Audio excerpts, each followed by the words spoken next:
All right, ready to dive in? Today we're tackling narrative art. Ooh, nice. Yeah, those artworks that don't just, sit there looking pretty, but actually tell you a story. Right, And we've got a ton of cool stuff to dig into, articles, museum insights, even an artist who breaks down their process for us. it's wild how, even though narrative art has been around for ages, Mm. it still sucks us in, you know? Julie. Like, it's almost like we're wired for stories, even if they're told visually instead of with words. It's true, our brains just crave that narrative, no matter what. Yeah. And speaking of narratives, one article dug into 5 paintings with especially captivating backstories. Oh, huh. Like there's this one, The Burial of Manon Lescaut, talk about a heartbreaker. Oh, wow. It's based on a novel from the 1700s, actually got banned for a while, and it takes place in both France and Louisiana. No way. Yeah. And the painting shows this guy, Des Grieux, digging a grave for his lover out in the wilderness. Ugh, that's intense. Super intense. So tragic. It's a good example of how narrative art often uses stories we already know, like myths or historical events. It adds this whole other layer, Julie. You've got the image itself, but then your mind's also connecting it back to this whole other story. It's like visual storytelling, but supercharged. Exactly. And speaking of storytelling, another article mentioned how even tiny details can change the whole game. Oh, for sure. They used the example of a baseball player hitting a home run, right? Okay, yeah. Depending on whether the artist showed the bat about to hit the ball actually making contact or right after, it told a completely different story. Oh, that's so interesting. Yeah, it's all about which part of the action you choose to freeze, basically. It's true, and that's where you see the artist's skill, I think, knowing what to show and what to just hint at. For sure. Like, even leaving stuff OUT can be just as important as what you put in. Totally. Oh, and lighting. Oh, yeah, lighting's huge. One article talked about this exercise where they took the same exact attic room and they lit it 5 different ways. Cozy, creepy, mysterious. Each one gave the room a totally different vibe. That's so cool. Just by changing the lighting, it's like movie magic, but with paint. Exactly. And speaking of movies, another source talked about how sometimes it's more impactful to not actually show the most dramatic part. Really? Yeah. Like in Jaws, they don't show you the full shark attack until the very end. Oh, that's true. It makes it way more intense because you're just waiting for it. You're on the edge of your seat the whole time. Right. That anticipation, wondering what happens next, that's what pulls you in. It's way more engaging than someone just telling you what happened. For sure. Oh, in this one article, they talked about how adding something totally impossible can also make a story even better. Okay, I'm intrigued. Right. Like, think about those M.C. Escher drawings where the staircases go nowhere. Oh, yeah, those are trippy. It's like he's breaking the rules of reality on purpose. Totally. And it makes you stop and think, like, wait, how is that even possible? Which makes it way more memorable. It's like your brain just can't let it go. Exactly. So it's not just about the story itself, but all these little choices the artist makes in how they tell it. Oh, absolutely. The lighting, the composition, even those little touches of the impossible. It all adds up to something way more powerful than just a pretty picture, that's for sure. It's like they're crafting an experience for you. Exactly. And what's cool is that even if the art's based on a story everyone knows, like a myth or something, Right. your own experiences still shape how you see it. So it's like a conversation, in a way. Totally. A conversation between you and the artist across time. That's a cool way to think about it. Yeah. So next time you're looking at art, especially if there's a story there, don't just glance at it. Really take it in, Yes. Pay attention to the details, how it makes you feel. see what you discover. Now, let's look at a few specific examples. Okay, let's do it. One article we found dove into this myth, Leda and the Swan, that artists have been drawn to for centuries. Oh, yeah. It's Greek, right? Yep, Zeus, disguised as a swan, seduces this queen, Leda. But aren't there a bunch of different versions of what happened? Exactly, which makes it perfect for exploring through art. Right, because you can tell the same story in so many different ways. You got it. And we see that in the art. Some pieces, Lida almost seems into it, but in others, it's way more intense, even kind of disturbing. For sure, and those different interpretations can tell us a lot about the artist, the time period, all that. It's like the same story can have totally different vibes depending on who's telling it. Exactly. Which reminds me, another article focused on how some of the most compelling narrative art actually uses literature as inspiration. It's like they're breathing new life into stories we already know, which is Yeah. cool. Right, like that Burial of Manon Lescaut painting we talked about earlier. Yeah, good one. It's based on a novel, But seeing it painted, like actually seeing that scene of him digging her grave, It hits different, right? it adds a whole other layer of emotion. Exactly. The desolate landscape, the look on his face. You feel the grief so much more intensely than just reading the words. Totally. Like the visual details add this whole other level of depth. They do. And think about it this way. In a book, an author might describe a character's sadness. Right. But in a painting, you see it on their face and their posture. Even the colors the artist chose can make you feel that sadness. Oh, that's a really good point. It's like you're not just seeing the story, you're feeling it. Exactly. Yeah. The artist is painting not just what we see, but what the characters are feeling deep down. It makes you realize how much thought goes into creating a powerful piece of narrative art. Oh, absolutely. It's so much more than just making something pretty. Way more. It's about connecting with what it means to be human, all the messy, beautiful parts of it. Well said. So as we keep going with this deep dive, let's see how artists use all these different tools and techniques Yes. to pull us into their stories, make us feel something real, and leave us thinking about it long after. I think that's a great place to pause for now, actually. Right. Oh, okay. We've got a lot more to uncover, but we can save that for next time. Ooh, a little cliffhanger. I like it. Got to keep them wanting more. That's right. All right, everyone, join us next time as we delve even deeper into the world of narrative art. We'll be looking at how artists use suggestion, implying stories without actually showing you everything. Ooh, sneaky. I like it. Sometimes the things left unsaid speak the loudest. So true. All right, see you next time. Bye, everyone. It's true. Sometimes the quietest whispers can tell the loudest stories. Right. Like, how do you even do that with art? It's not sound, after all. Well, one way artists create that intrigue is by not showing you the climax of a scene. Wait, really? That seems counterintuitive. Yeah, you'd think they'd want to show the most exciting part, right? Exactly. But think about it like this. Have you ever watched a movie where the build-up to something was actually more exciting than the thing itself? Okay. Yeah, sometimes. Our brains just love to fill in the blanks. So it's like, instead of showing a knight slaying a dragon, you might show him with his sword raised, about to strike. Exactly. Or maybe standing over the defeated dragon, but you don't actually see the battle. It makes your imagination work harder. That's the idea. Yeah. It's way more engaging that way. You're not just watching the story, you're kind of creating it along with the artist. Exactly. And speaking of putting pieces together, remember those tiny details we talked about before? Right, right. Those can be huge for implying a story without actually spelling it out. Oh, totally. Like that classic Chekhov's gun thing. Exactly. Where the author mentions something seemingly unimportant early on. Right. And then, bam, it comes back later as a major plot point. It's like planting a seed in the reader's mind. It's so clever. And artists do it too. That one little detail can make you stop and think, I bet that means something. It pulls you deeper into their world. Totally. And speaking of adding layers, we can't forget about symbolism. Oh, yeah, symbolism. It's like its own language, right? Yeah, it is. Take the example of a skull, right? Sometimes it just means death, plain and simple. Yeah, makes sense. But it can also represent change, transformation, even just the passage of time. Oh, that's true. It all depends on the context. Exactly. Yeah. And that's what makes symbolism so powerful for narrative art. You can say a lot without actually saying anything. You got it. Oh, and speaking of messing with our expectations, remember how we talked about those impossible elements? Oh, yeah, like those Escher drawings. Escher's a master, but it doesn't have to be that obvious. Okay, what else? Sometimes it's just a weird perspective, things placed together that shouldn't be, stuff that makes you question the laws of physics. It's like, you know it's not real, but it still makes you look twice. It makes you question what you're seeing. Right. It's like those optical illusions where your brain just short circuits for a second. Exactly. Speaking of how things work, let's talk composition. Oh, like how everything is arranged in the scene? Precisely. Think of it like building a house, right? You wouldn't just randomly throw bricks together and hope for the best. Hopefully not. You need a plan, a blueprint, to make sure everything fits together, right? Okay, so the composition is like the blueprint for the artwork. You got it. It guides your eye through the scene, telling you what to focus on. And just like a good blueprint, a good composition can make all the difference. Huge difference. Like Yeah. even something as simple as the point of view can completely change how you experience the art. Point of view, like whose perspective we're seeing things from. Exactly.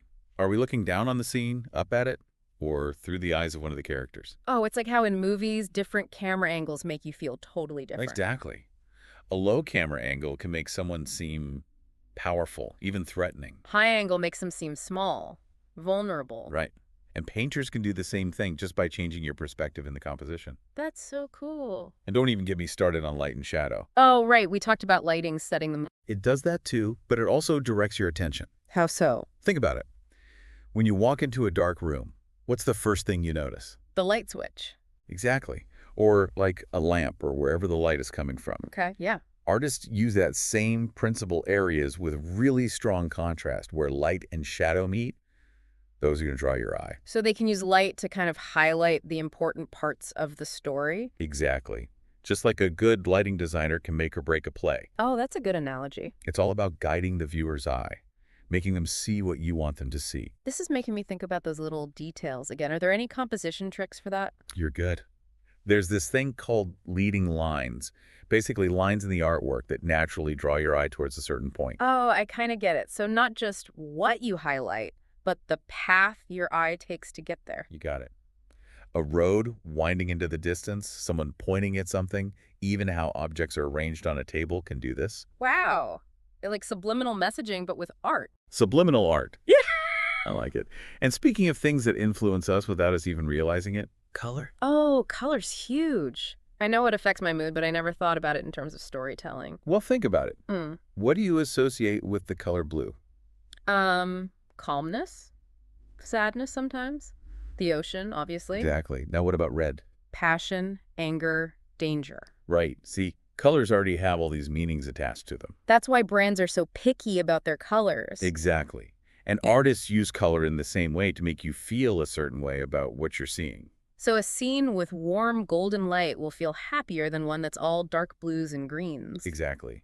And sometimes artists will even use color in a jarring way to create contrast. Like a sudden splash of red in an otherwise peaceful scene to show that something bad is about to happen. Exactly. It's not just decoration, it's another way to tell the story. It's like color is a character itself. Ooh, I like that. Mm-hmm. And speaking of characters, how do you think artists show movement and energy in a still image? Ooh, that's a tough one. Right. It's like, how do you capture something that's inherently not still? Exactly. Well, one way is through implied motion. Implied motion. So like you're not actually seeing movement, but it feels like it's there. Exactly. Think about those old paintings of battles or dances. Yeah. Even though the figures are frozen, you can practically feel the energy. It's true. How did they do that? It's all about the angles, the poses, those little details that suggest movement. So like if you were painting a horse running, you wouldn't paint it with all four legs planted firmly on the ground. Exactly. That'd be a very boring horse race. Ah, true. You'd paint it mid-stride with its legs all stretched out, maybe its mane and tail flying in the wind. There you go. You're getting it. And what about the rider? They wouldn't just be sitting there calmly, right? Nope. They'd be leaning forward, urging the horse on, maybe even looking back over their shoulder like they're about to be overtaken. It's like those old cartoons where they use speed lines and stuff to show how fast something's going. Exactly. Those are all visual cues that trick our brains into seeing movement, even when it's not really there. It's pretty amazing when you think about it. It is, isn't it? It's like those flip books where you flip through the pages and suddenly a still image comes to life. And speaking of bringing things to life, how do artists use historical events in their work? Ah, history. Talk about a treasure trove of stories, right? Right. Wars, revolutions, love affairs, betrayals, it's all there. Exactly. And one of the challenges for artists is figuring out how to make those events feel relevant to people today. Because let's be honest, a straight-up depiction of a battle from hundreds of years ago might not grab everyone's attention. True, unless they're a huge history buff. Right. So how do they make it interesting for a modern audience? Well, they often use those historical events as a jumping off point to explore bigger themes. Themes like what? Oh, the nature of power, the impact of war, the resilience of the human spirit, stuff that's timeless. Oh, I see. So it's not just about the event itself, it's about what that event tells us about being human. Exactly. And often, they'll focus on one specific person's story within that larger historical context. So it feels more personal, more relatable. Exactly. Because at the end of the day, history is really just a collection of individual human stories. That's a good way to put it. And speaking of individual stories, another thing that comes up a lot in narrative art is social commentary. Social commentary, like art that's trying to make a statement about society. Exactly. Think about those political cartoons you see in newspapers, Oh, right, right. or even graffiti art, street art, things like that. So it's not just about making something pretty, it's about using art to start a conversation. Exactly. To challenge the way people think, to shine a light on injustice, all that good stuff. It's like a way to give a voice to the voiceless. Exactly. And because narrative art is all about telling stories, it can be a really powerful way to do that. Because everyone loves a good story. It's true. Oh, and speaking of good stories, we can't forget about art that's inspired by literature. Oh, yeah. Taking a book you love and seeing it come to life in a painting or sculpture, that's always cool. Right. It's like experiencing the story in a whole new way. And it's not just about illustrating scenes from the book, is it? No, no, it's more than that. It's about capturing the essence of the story, the emotions, the themes. Exactly. And translating those into a visual medium. It's like a collaboration between the artist and the author, even if they lived centuries apart. That's a cool way to think about it. And speaking of things that transcend time, let's not forget about mythology. Mythology. Those stories are still around for a reason, right? They are. They tap into something universal, something that speaks to us even thousands of years later. It's like they're the original superhero stories, full of gods and monsters and epic battles. Exactly. And just like modern myths, those ancient ones often dealt with themes that are still relevant today. Love, death, betrayal, redemption, good versus evil. It's crazy how those same stories have been told and retold for centuries. It is. And what I find fascinating is how differently they're interpreted depending on who's telling the story. Right, like the same myth can look totally different depending on whether it was painted by a Renaissance artist or a modern-day sculptor. Exactly. And by looking at those different interpretations, we can learn a lot about the cultures that created them. It's like the myths themselves are just the starting point, and then each culture adds its own spin on things. Exactly. Oh, and speaking of putting your own spin on things, let's talk about commercial art. Commercial art, like advertising and stuff. Yep. Might seem like a far cry from mythology and historical events, but it actually uses a lot of the same storytelling techniques. Really? Think about those really effective commercials, the ones that stay with you. Okay, yeah, They often tell a story, even if it's a super short one. that's true. Like that one with the puppy and the Clydesdale horse. I get teary-eyed just thinking about it. See? And that commercial's only like a minute long. But it tells a whole story in that 1 minute. Exactly. Commercial artists are masters of that, condensing a whole narrative into a tiny package. Because they have to grab your attention and hold it. Right. And make you want to buy whatever they're selling, of course. So even though the goal of commercial art is different from, say, a painting in a museum, Right. they're both using storytelling to achieve that goal. Exactly. It's just a different kind of story told in a different way. It's like those hidden Mickeys people find in Disney movies. Oh, yeah. I love you. You're not necessarily looking for them, but when you spot one, it's like this fun little surprise. And speaking of surprises, let's talk about a genre that's all about pushing boundaries. Digital art. Oh, digital art. It's amazing how technology has given artists so many new tools to work with. Right. Like the possibilities are endless. That's like the only limit is your imagination. Pretty much. It's like before, if you wanted to make a movie with fantastical creatures, you had to build elaborate costumes and sets. Right. Or try to do it all as a special effects afterward, which was even harder. Exactly. But with digital art, you can create anything you can imagine. And it's constantly evolving, too. New programs, new techniques. Who knows what the future holds? It's an exciting time to be an artist, that's for sure. It really is. But no matter how fancy the technology gets, Right. at the end of the day, it still comes down to the story. 100%. A good story is a good story, no matter how you tell it. It's like that saying, a good story well told is a joy forever. And speaking of joy, let's look at a few more examples that highlight different ways artists use narrative techniques. Oh, I like where this is going. One thing that immediately came to mind was humor. Humor, like funny art. Exactly.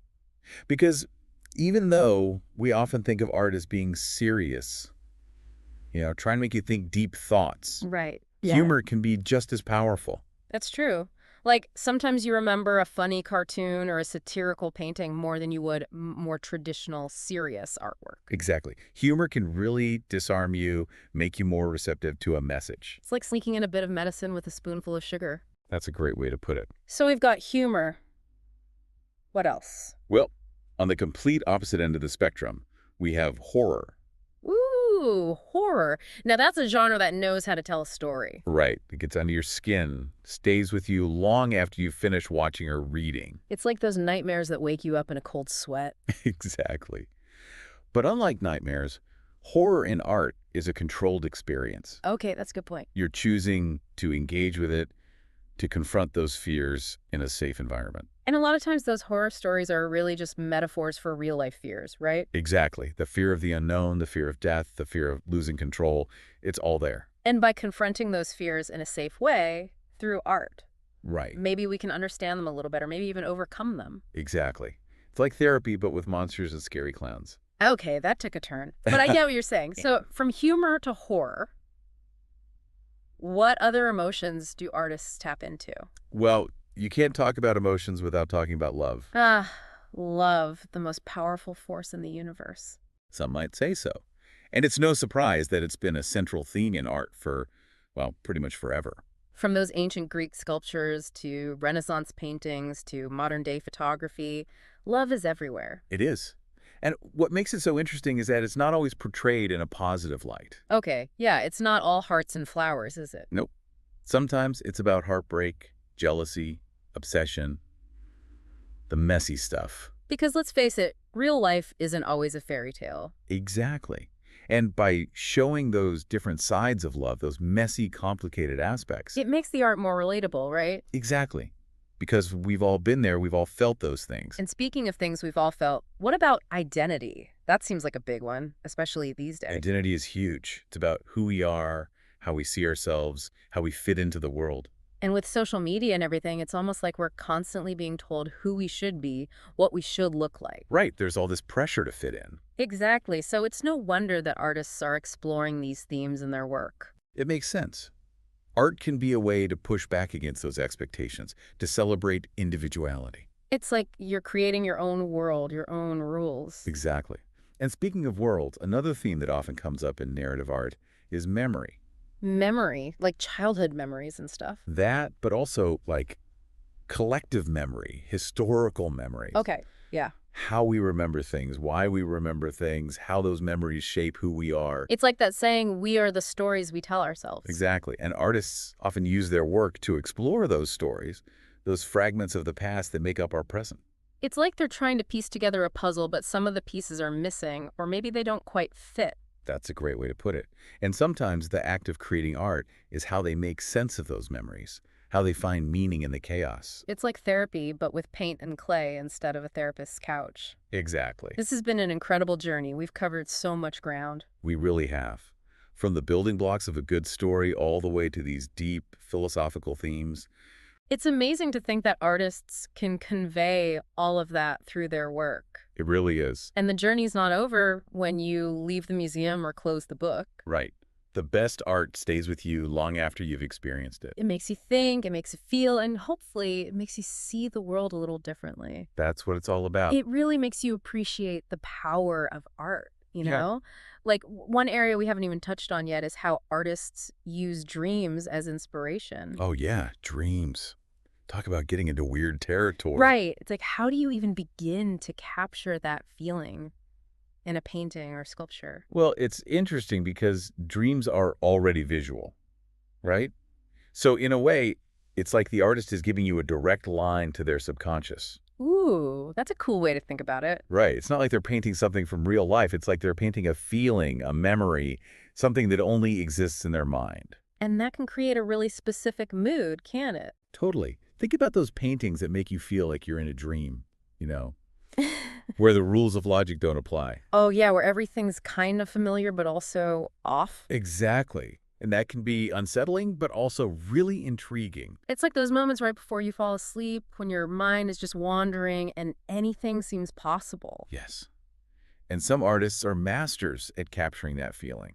They know just how to make things a little bit off-kilter. Exactly. And it makes you think, what is going on here? What am I looking at? It's like those dreams where you show up to school naked.